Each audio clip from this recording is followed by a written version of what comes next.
ശബരിമല സ്വർണ്ണക്കൊള്ളയിലെ പ്രതിഭാഗം അഭിഭാഷകൻ കെ.ബി. പ്രദീപിനെ ദേവസ്വം വകുപ്പിലെ സ്പെഷ്യൽ പ്ലീഡറാക്കിക്കൊണ്ടുള്ള ഞെട്ടിക്കുന്ന നിയമന വാർത്ത റിപ്പോർട്ടറാണ് പുറത്തു കൊണ്ടുവന്നത്. 24 മണിക്കൂറിനകം രാജി ചോദിച്ചു വാങ്ങി നിയമവകുപ്പ് മന്ത്രി കൂടിയായ മുഖ്യമന്ത്രി. അവിടെയും കൊണ്ട് തീരുന്നില്ല. പരാതികളോട് പരാതികളാണ്, പരാതികളുടെ പ്രവാഹമാണ്. Reporter big breaking. ഹൈക്കോടതിയിലെ സർക്കാർ അഭിഭാഷക നിയമനങ്ങളിൽ വീണ്ടും പരാതി. നിയമനം ലഭിച്ച പലർക്കും മതിയായ യോഗ്യതയില്ലെന്നാണ് ആരോപണം. രാജശ്രീ ആർ നായരുടെ നിയമനം ചട്ടവിരുദ്ധമാണെന്ന് ലോയേഴ്സ് കോൺഗ്രസ് സംസ്ഥാന കമ്മിറ്റി ആരോപിച്ചു. രാജശ്രീ ആർ നായർക്ക് 7 വർഷം അഭിഭാഷക വൃത്തി പരിചയമില്ലെന്നാണ് പരാതി.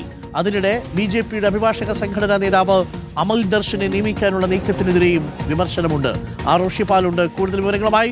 റോഷിപാൽ, പ്രദീപിന്റെ വാർത്ത പുറത്തുവിട്ടതും പ്രദീപിനെ പുറത്താക്കിയതും നമ്മുടെ വാർത്തയെ തുടർന്നാണ്. ഇപ്പോൾ ഈ ഗവൺമെന്റ് പ്ലീഡർമാരുടെ നിയമനത്തിൽ കൂടുതൽ ദുരൂഹതകളാണ് പുറത്തു വരുന്നത്. ലോയേഴ്സ് കോൺഗ്രസിന് തന്നെ വലിയ അമർഷമുണ്ട് ചില നിയമനങ്ങളിൽ നിന്നാണ് മനസ്സിലാക്കാൻ സാധിക്കുന്നത്.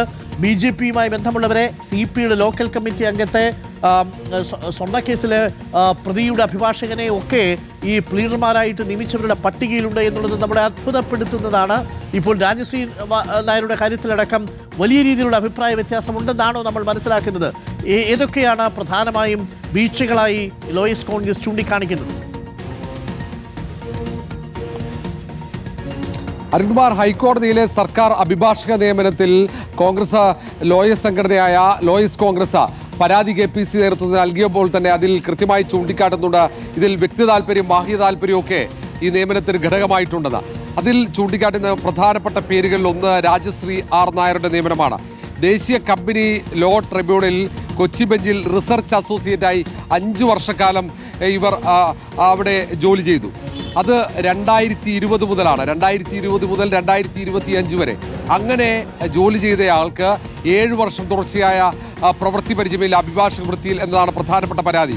ഇങ്ങനെ ഹൈക്കോടതിയിൽ ഏറ്റവും പ്രധാനപ്പെട്ട ഒരു അഭിഭാഷക തസ്തികയിലേക്ക്, ഗവൺമെന്റ് പ്ലീഡർ തസ്തികയിലേക്ക് വരുമ്പോൾ അതിന്റെ മതിയായ യോഗ്യതയില്ലാതെ നിയമനം നടന്നു എന്നതാണ് ആ പരാതിക്ക് ആധാരമായി പറയുന്നത്.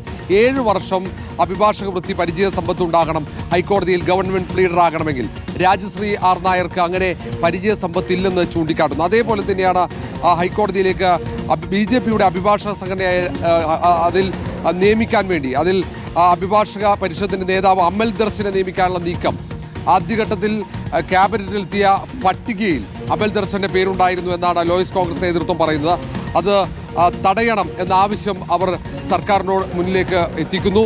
KPC നേതൃത്വം ഈ കാര്യം അറിയിച്ചിട്ടുണ്ട്. പക്ഷേ ഇതുവരെ അത് മരവിപ്പിച്ചിട്ടില്ല. അടുത്ത ഘട്ടത്തിലെ പട്ടികയിൽ ഉണ്ടാകുമെന്ന ആശങ്ക അവർക്കുണ്ട്.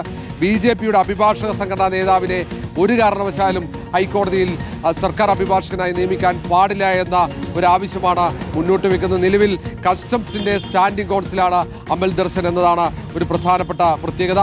അങ്ങനെ രാജശ്രീ ആർ നായർ, അമൽ ദർശൻ അങ്ങനെ നീളുകയാണ്. അതേപോലെ തന്നെ കേന്ദ്ര സർക്കാരിന്റെ പ്ലീഡറായ സ്റ്റാൻഡിംഗ് കൗൺസിലായ ചിത്ര P. ജോർജിനെ നിയമിച്ചിട്ടുണ്ട്. അത് ബി.ജെ.പിയുമായുള്ള ബന്ധത്തിന്റെ പേരിലാണ് കേന്ദ്ര സർക്കാരിന്റെ സ്റ്റാൻഡിംഗ് കൗൺസിലായി ചിത്ര P. ജോർജ് ഹൈക്കോടതിയിൽ എത്തിയത് എന്ന് ലോയേഴ്സ് കോൺഗ്രസ് പറയുന്നു.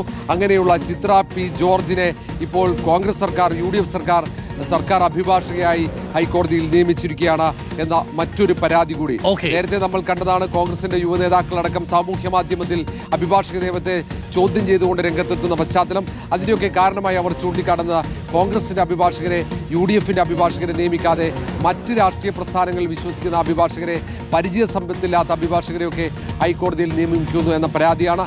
ചട്ടങ്ങൾ പോലും ഇക്കാര്യത്തിൽ ലംഘിക്കപ്പെട്ടു എന്നതാണ് ലോയേഴ്സ് കോൺഗ്രസ് ഒടുവിൽ ചൂണ്ടിക്കാട്ടുന്ന ആരോപണം. Okay, thank you. വളരെ പ്രധാനപ്പെട്ട വിവരമാണ്. ഇപ്പോൾ ഇതിനുള്ളിൽ തന്നെ കോൺഗ്രസിലെ ചില നേതാക്കൾക്ക് തന്നെ ഇത്തരം നിയമനങ്ങളോട് അതൃപ്തിയുണ്ട് എന്നുള്ള വിവരമാണ് വരുന്നത്.